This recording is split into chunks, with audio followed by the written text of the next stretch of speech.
Hi everyone! Welcome back to Teaching from a Distance. If this is your first time joining us, my name is Danielle Polk and I'm a literacy coach. In today's episode, we're going over the drawing tools in Screencastify.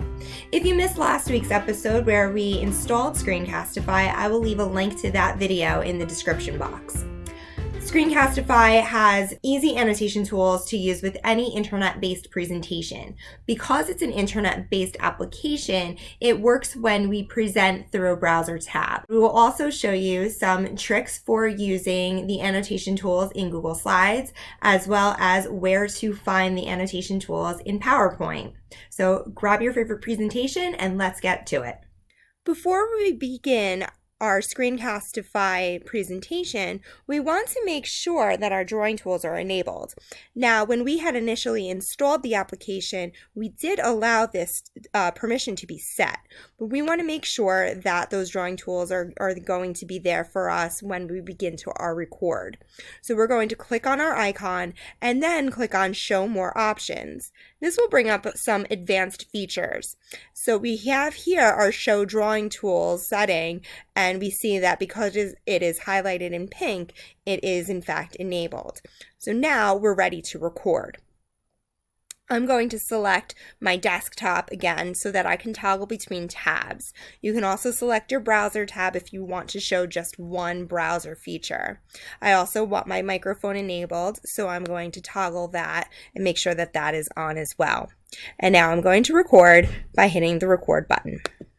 Now that we have our drawing tools enabled in our Screencastify, we're ready to use these annotation tools to enhance our presentation. So we're going to go over to a Google slide that I have set up, and you can see here that our annotation tools are ready to go. We have the ability to pause our recording. We can also hide our tools by pressing the X button.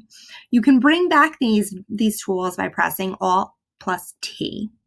We have different mouse features, and we get to those by hovering over the mouse and then clicking on the feature we would like to use. So for example, we have a focus mouse. This will slightly darken your screen and have the area around your mouse glow.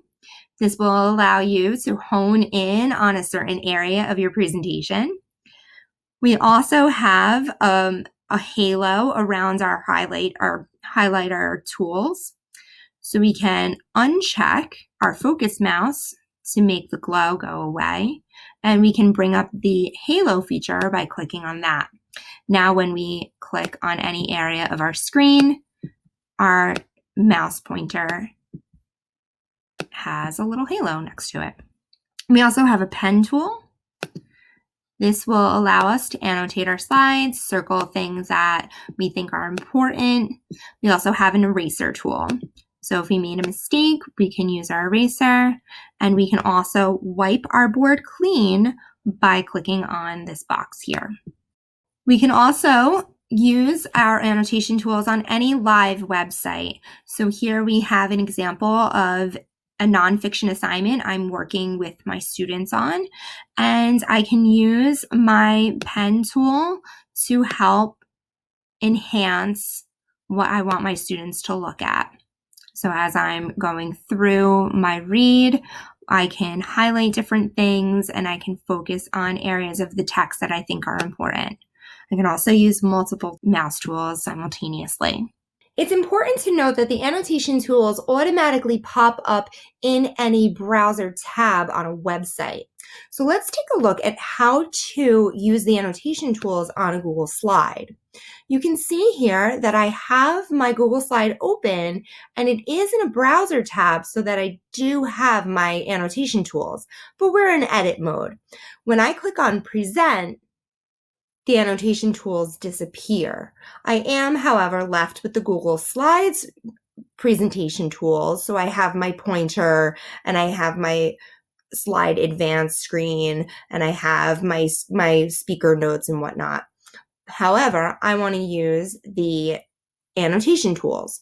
So I'm going to open up my slide in a new browser, and I'm going to do that by clicking on this arrow next to present and then selecting presenter view. This will open up my slideshow in a new browser tab at full screen.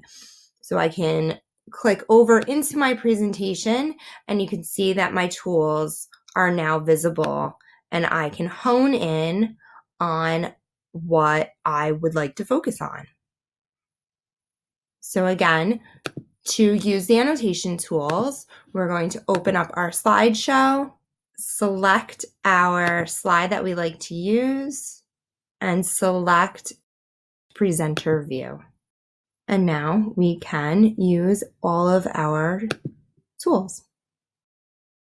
In PowerPoint, we're going to open up our presentation, click on slideshow, and open it up just like we would in any other setting, but we'll right click and go down until you see the pointer tools. Those will open up your pen, your highlighter, and your eraser. Thank you so much for joining us today. If there's anything that you would like to see demonstrated, or if you have a question about today's episode, please feel free to leave a comment in the box or send me an email to dpolk@carneyschools.com. And we will see you next time from a distance.